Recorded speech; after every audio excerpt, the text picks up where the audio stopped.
Peace Report, I'm Amy Goodman. Today we spend the hour with world-renowned political dissident, linguist, author Noam Chomsky. I interviewed him last week here in New York at the 45th anniversary celebration of NACLA, the North American Congress on Latin America. Chomsky was this year's winner of the Latin America Peace and Justice Award. NACLA said they gave him the honor because, quote, Chomsky's work has influenced generations of concerned citizens who are committed to social justice in the Americas. Also honored was the Mexican poet Javier Sicilia, who founded the movement for peace with justice and dignity after his son was murdered last year in the drug war in Mexico. Visit democracynow.org for our two-part interview with the renowned Mexican poet Sicilia. Noam Chomsky is author of more than 100 books, most recently, Occupy. He is Institute Professor of Emeritus at Massachusetts Institute of Technology, where he's taught for more than half a century. I began our interview by asking Noam Chomsky about the approximately 2,000 Palestinian prisoners who've been on hunger strike since April 17th. Representatives of the prisoners have reportedly reached a tentative agreement with Israel that could end the strike. Many of the Palestinian prisoners are being held by Israel without charge under a procedure known as administrative detention. The strike's intended to pressure Israeli prison authorities to end the use of solitary confinement and ease a wide range of restrictions. We did the interview in a courtyard outside a building at New York University. I asked Professor Chomsky to comment on the Palestinian hunger strike.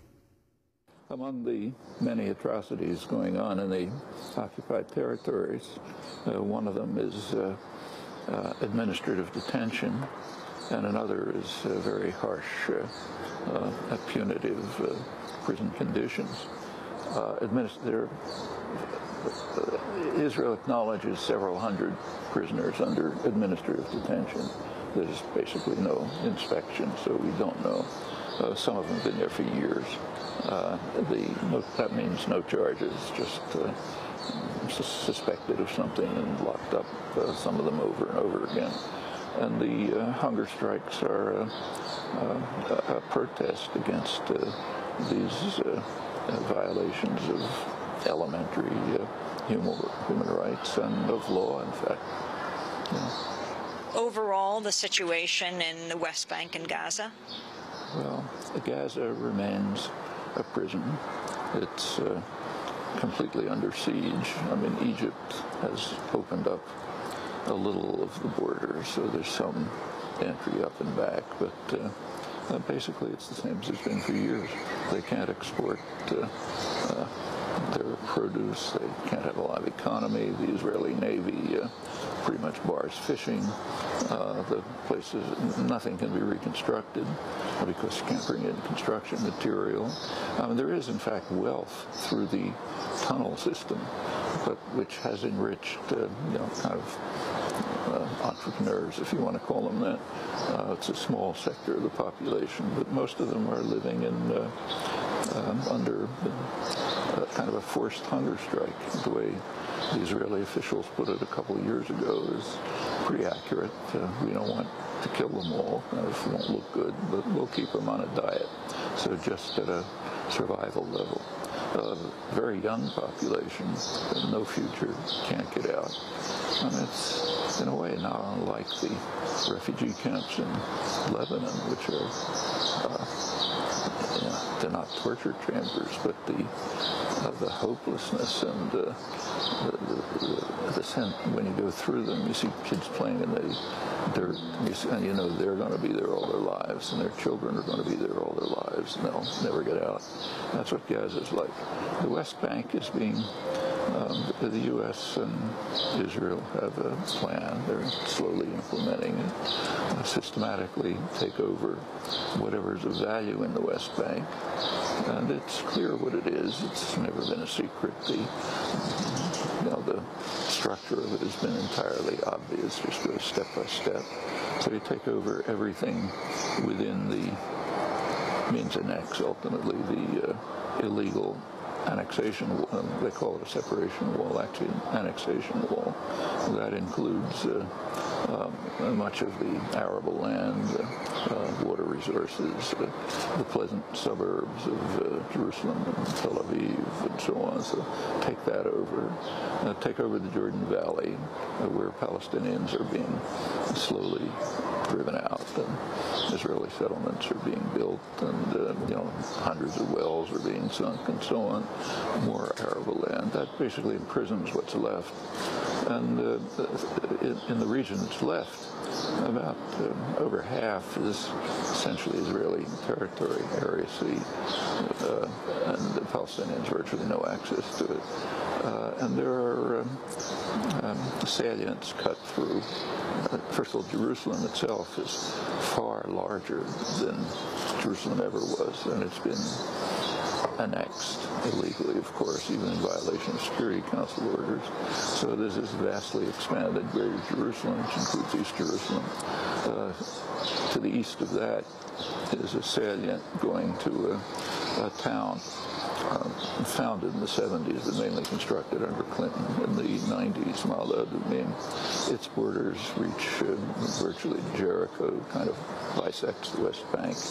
And if you go further north, there are a couple of other salients which cut what's left into unviable cantons. What Ariel Sharon, the architect of the policy, he called them Bantustans, which is not quite accurate, because South Africa relied on the black labor, so they took care of the Bantustans. Just kind of the way slave owners took care of slaves.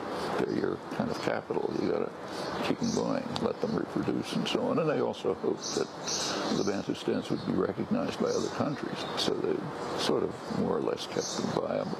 But Israel has absolutely no interest in the Palestinians. They can, if they disappear, that's just fine. So they're kind of left in these cantons. There's major infrastructure developments. I mean, an Israeli or an American tourist can go from, say, Ma'ale Adumim to Tel Aviv, superhighways, no Palestinians, of course. Maybe you see a man with a goat up in the distance, a kind of biblical landscape, but that's the direction it's moving. So what do you think needs to happen? Well, what needs to happen is very straightforward. There are a lot of complex problems in the world where it's hard to think of a solution, like, say, Kashmir or Eastern Congo, and try to figure out a solution is not so easy. Israel-Palestine, it's transparent. There's been an overwhelming international consensus for about 35 years on the basic structure of a settlement, two-state settlement, international border, means pre-June 67 border, maybe some, to use official U.S. terminology, when the U.S. was still part of the world back in the early 70s, with minor and mutual adjustments. So straighten out the ceasefire line, and then various arrangements made for other issues. That's the basic structure. Actually, that came to the UN Security Council in 1976. It was brought by the major Arab states. It was vetoed by the United States, vetoed again in 1980. I won't run through the rest of the story, but there's been consistent barring of a political settlement by U.S. rejectionism. And until that changes, nothing much is going to change. So what do you think of the BDS movement, the boycott, divestment, sanctions movement? I think BDS is a very valuable tactic. I'd be a little cautious when it comes to be a movement. So, for example, if you go back to South Africa, BDS was used, and used effectively, but there was never a BDS movement. A movement begins to mean, we've got a plan, a commitment, principles you have to adhere to. We apply the tactics without considering the consequences, and so on. Now, BDS as a tactic can be very effective. And in the case of South Africa, if you take a look, it was effective and targeted. So, for example, there was no boycott of universities, but there were boycotts insofar as they had racial hiring practices. There were boycotts of sports teams for the same reason. Also, it's important to remember that boycott, divestment, sanctions began significantly in the case of South Africa after decades of preparation. By the time these tactics began, there was no support for apartheid anywhere in the world. Congress was passing sanctions legislation. The UN had imposed an arms embargo. In fact, if you look through the 80s, this is when the tactics were used, the Reagan administration had to violate congressional sanctions in order to keep supporting South Africa as it did. And it's interesting to remember why the United States supported South Africa. It was part of the war on terror. George Bush didn't start the war, declare the war on terror. He redeclared it. Reagan declared it in 1981, very frankly and openly. Nobody likes to talk about it because of the horrors that emerged, but it's true. And in 1988, for example, the African National Congress, Mandela's ANC, was declared to be one of the more notorious terrorist groups in the world. So we naturally had to support white nationalists against this horrible terrorist force. That was 1988. By that time, overwhelming opposition to apartheid. And in fact, U.S. policy did change in the next couple of years. And when U.S. policy changed, the system collapsed. What came out of it is not very beautiful by any means, but at least apartheid collapsed.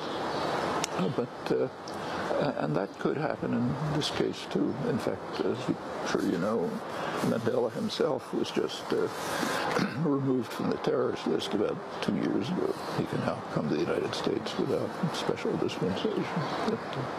Professor Noam Chomsky will continue the discussion with him as he addresses WikiLeaks, the militarization of police in the United States, and the historical significance of Occupy Wall Street. But he'll begin by talking about President Obama in a moment.